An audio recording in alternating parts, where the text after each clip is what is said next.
O céu acinzentado de Seul parecia um espelho do estado de espírito de Lee Min-ho naquela manhã. Enquanto dirigia pelas ruas movimentadas do distrito de Gangnam, seu olhar vagava pelos enormes painéis publicitários que adornavam as fachadas dos edifícios, rostos perfeitos, peles imaculadas, sorrisos impecáveis, uma coleção de belezas fabricadas que dominava a paisagem urbana da capital sul-coreana. A notícia da morte do ator Kwon Ji-hyun, que falecera na mesa de cirurgia durante um procedimento estético para afinar a mandíbula, ainda ecoava em sua mente.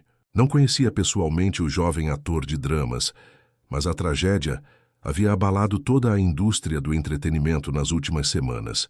Min-ho estacionou seu carro próximo ao café, onde havia marcado encontro com Cha Eun-woo.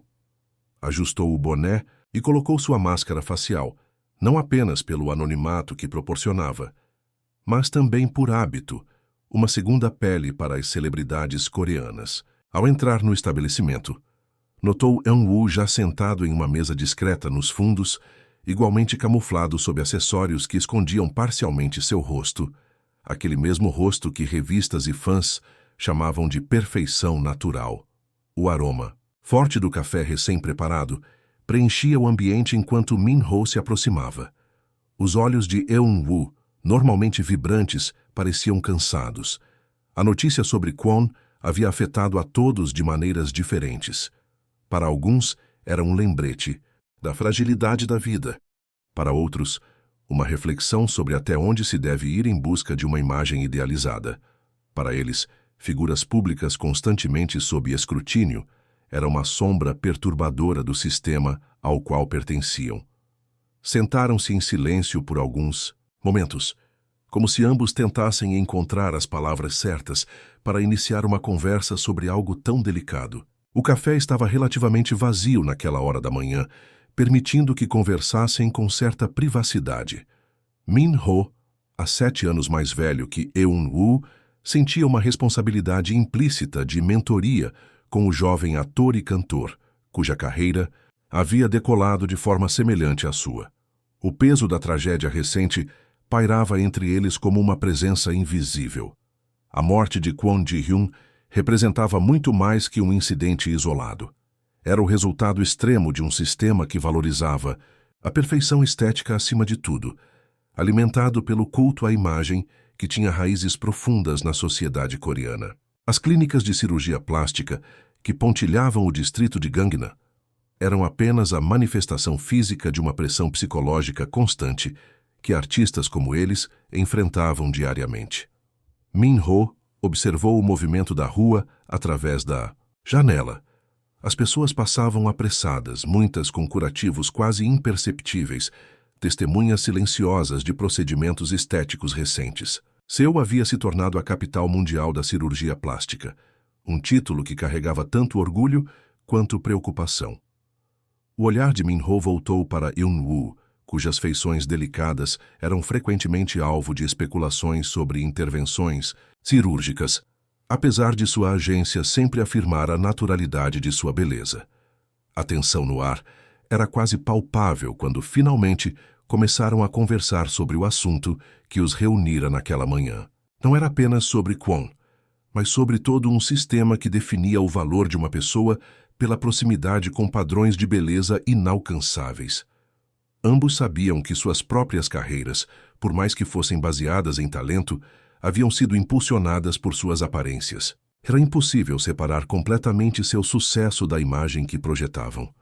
Na pequena mesa do café, a conversa fluía com uma honestidade rara entre duas figuras públicas constantemente vigiadas. Eun-woo, com seus 27 anos, carregava nos ombros não apenas o peso de ser um ídolo do grupo Astro, mas também a expectativa de manter a imagem do rosto perfeito que o havia catapultado à fama. Min-ho, por sua vez, aos 38 anos, já havia navegado por diferentes fases da indústria, testemunhando a evolução da obsessão pela perfeição física na Coreia. Min-ho removeu a máscara brevemente para tomar um gole de café, revelando aquele rosto familiar que havia conquistado milhões de fãs desde sua ascensão meteórica com Boys Over Flowers, em 2009. Suas expressões, agora marcadas por uma maturidade que só o tempo poderia proporcionar, contrastavam com a juventude de Eun Woo, mas ambos compartilhavam o mesmo fardo: viver sob holofotes implacáveis que capturavam e criticavam cada detalhe físico.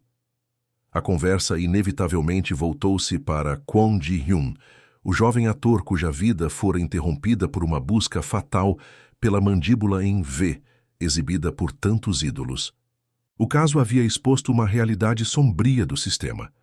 Médicos não especializados, operando em clínicas luxuosas, procedimentos realizados com pressa em ambientes que priorizavam o lucro sobre a segurança e a normalização de riscos em nome da beleza. Eun-woo compartilhou como a pressão começava cedo, muitas vezes antes mesmo da estreia oficial. Trainees recebiam sugestões de suas agências sobre características que precisavam ser ajustadas. Para muitos, a cirurgia da pálpebra dupla era praticamente um requisito não escrito, o primeiro passo em uma jornada sem fim de transformações. Uma lágrima quase imperceptível formou-se no canto do olho de Eun-woo ao lembrar de um colega, trainee que desistira do sonho após uma série de procedimentos mal-sucedidos. Min-ho assentiu, conhecendo bem aquela realidade. Ele próprio havia resistido a várias recomendações ao longo dos anos, mas sabia que sua posição privilegiada, como uma estrela estabelecida, lhe dava uma liberdade que muitos novatos não possuíam. A recusa de um procedimento estético poderia significar o fim prematuro de uma carreira, especialmente para aqueles que ainda lutavam para se estabelecer. O aroma do café se misturava com a tensão da conversa enquanto discutiam os aspectos mais obscuros da indústria. Os médicos fantasmas mencionados no caso de Kwon não eram uma anomalia, mas parte de um sistema maior que transformava clínicas em verdadeiras linhas de produção, onde cirurgiões principais supervisionavam múltiplos procedimentos simultaneamente, delegando partes críticas da operação a assistentes inexperientes. A chuva começou a cair lá fora, salpicando a janela com gotas que distorciam a visão do mundo exterior. Era como se a natureza tentasse borrar aquela realidade impiedosa, mesmo que momentaneamente. Min-ho observou como Eun-woo ainda mantinha um certo idealismo, uma crença na possibilidade de mudança que ele próprio já havia possuído anos atrás. Era tanto admirável quanto preocupante. A indústria tinha formas cruéis de esmagar esperanças. Enquanto conversavam, Min-ho notou um grupo de jovens passando pela calçada, todas com feições impressionantemente similares. Mesma forma, de rosto, mesmo nariz afilado, mesmas sobrancelhas arqueadas. A homogeneização da beleza não era apenas uma tendência, mas uma filosofia profundamente enraizada na sociedade coreana. Gangnam havia se tornado um epicentro desse fenômeno, com suas ruas repletas de clínicas ostentando banners de antes e depois que prometiam transformações milagrosas. O café foi substituído por chá enquanto a conversa entre os dois atores se aprofundava. Eun-woo revelou como seu rosto, frequentemente chamado de esculpido pelos deuses, havia se tornado tanto uma bênção quanto uma maldição. As especulações sobre cirurgias plásticas o seguiam constantemente, apesar de sua aparência ser natural. Ironicamente, essa mesma beleza que abria portas também o aprisionava, limitando os papéis que recebia e a forma como era percebido pelo público. Min-ho compartilhou suas próprias experiências, relembrando como teve que lidar com comentários cruéis após um acidente de carro em 2006, que exigiu cirurgias reconstrutivas. Muitos confundiram os procedimentos médicos necessários com cirurgias estéticas opcionais, gerando rumores infundados que persistiam até hoje. A linha entre necessidade médica e vaidade era frequentemente borrada no discurso público e figuras como eles raramente tinham o privilégio de explicar a diferença. A conversa inevitavelmente tocou na questão das agências de entretenimento e seu papel na promoção desses padrões inalcançáveis. Ambos conheciam histórias de jovens aspirantes a ídolos que recebiam contratos de estágio, que incluíam cláusulas sobre procedimentos estéticos obrigatórios. Para muitos, a promessa de fama justificava qualquer sacrifício, mesmo que isso significasse transformar-se completamente. O celular de Min-ho vibrou com uma notificação. Mais detalhes sobre o caso de Kwon estavam sendo divulgados. O procedimento, que deveria durar cerca de 1h30, se estendeu por mais de 3 horas, com o cirurgião principal ausente durante parte significativa da operação. Era um padrão alarmante que se repetia em muitas clínicas de Gangnam. Médicos assumiam mais pacientes do que podiam atender adequadamente, priorizando o lucro sobre a segurança. Eun-woo mencionou como a normalização desses procedimentos invadira até mesmo o ambiente familiar. Não era incomum ouvir sobre pais presenteando filhas adolescentes com cirurgias de pálpebra, como presente de formatura do ensino médio. A pressão começava cedo e vinha de todas as direções: família, escola, mídia, mercado de trabalho. Num país onde fotos de rosto eram requisitos comuns em currículos, a aparência física se tornara um fator determinante para oportunidades profissionais que ultrapassavam o mundo do entretenimento. Min-ho refletiu sobre como essa obsessão havia se intensificado nos últimos anos, com a globalização do K-pop e dos K-dramas. O surgimento das redes sociais amplificou a pressão, criando um ciclo vicioso, onde celebridades sentiam necessidade de manter uma imagem perfeita 24 horas por dia, 7 dias por semana. Qualquer sinal de imperfeição era rapidamente capturado, ampliado e dissecado online. A atmosfera pesada foi momentaneamente aliviada quando um pequeno grupo de turistas estrangeiros entrou no café. Era curioso como a obsessão pela cirurgia plástica que dominava a Coreia também atraía visitantes internacionais, transformando Seul em um destino de turismo médico. Gangnam havia se tornado famoso não apenas pelas lojas de luxo e pela menção na música viral de Psy, mas também pelas suas inúmeras clínicas que ofereciam procedimentos a preços competitivos para estrangeiros. Enquanto observavam discretamente, os turistas Min-ho e Eun-woo refletiram sobre a ironia da situação.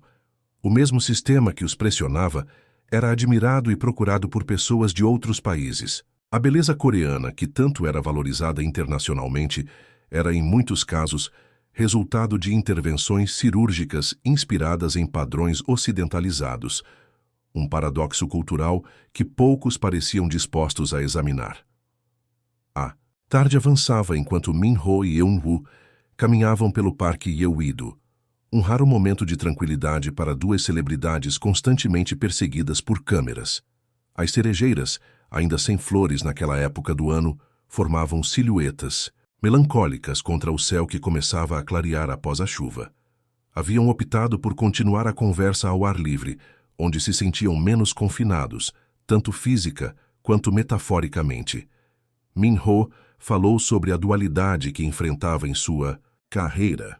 Por um lado, a pressão para manter uma aparência juvenil e perfeita. Por outro, o desejo de envelhecer com dignidade e assumir papéis mais maduros e complexos. Os homens na indústria do entretenimento coreano também enfrentavam expectativas estéticas rigorosas, ainda que diferentes das impostas às mulheres. Procedimentos como a redução da mandíbula quadrada e implantes de queixo haviam se tornado comuns entre atores e ídolos masculinos. Eun-woo, por sua vez, expressou sua preocupação com os jovens trainees que entravam na indústria cada vez mais cedo, internalizando esses padrões irreais antes mesmo de desenvolverem um senso sólido de identidade. Ele próprio havia testemunhado colegas desenvolvendo transtornos alimentares e problemas de autoimagem que persistiam mesmo após atingirem a fama. A tragédia de Kwon havia escancarado uma questão que todos preferiam ignorar: o alto preço psicológico e, por vezes, físico dessa busca incessante pela perfeição. Não era apenas sobre cirurgias plásticas, mas todo um ecossistema de dietas extremas, rotinas de skincare elaboradas, exercícios extenuantes e uma constante autovigilância que consumia a vida de artistas e aspirantes. Min-ho compartilhou como a experiência de trabalhar internacionalmente havia ampliado sua perspectiva. Em produções fora da Coreia, como Pachinko, ele percebera como diferentes culturas enxergavam a beleza e o envelhecimento de formas distintas. Essa exposição o ajudara a questionar padrões que antes aceitava como absolutos.